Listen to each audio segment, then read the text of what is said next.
Good evening and welcome to News 10 on My Fox 10. Annual inflation rose by 8.3% in April. The U.S. Department of Labor says that's nearly a 40-year high. Many retirees are having to cut back or eliminate costs to adjust to this new norm.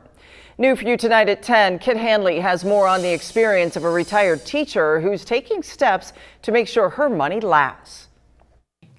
Rebecca Sedgwick has been retired for 6 years after an 18-year teaching career. She and her husband have 401k retirement plans, teaching pensions, and receive monthly Social Security checks. They've strategically planned and put away money in order to live comfortably for decades. Senior citizens, we've been through this inflation before.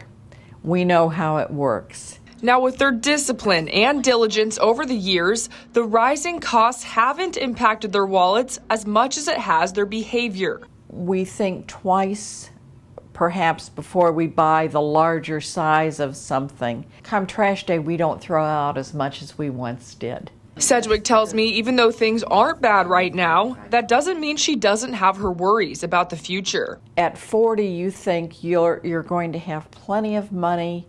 And then when you hit 65, suddenly that money isn't nearly the stockpile that you thought it was going to be. Researchers say retirees experience inflation at higher rates due to many of their expenses involving health care. For Sedgwick, it's the gas prices that are slamming her family the hardest. It bothers me to fill up with gas. As well as the staggering price of groceries. You realize that you don't have to have a large protein every meal, that you learn to stretch with rice, with potatoes.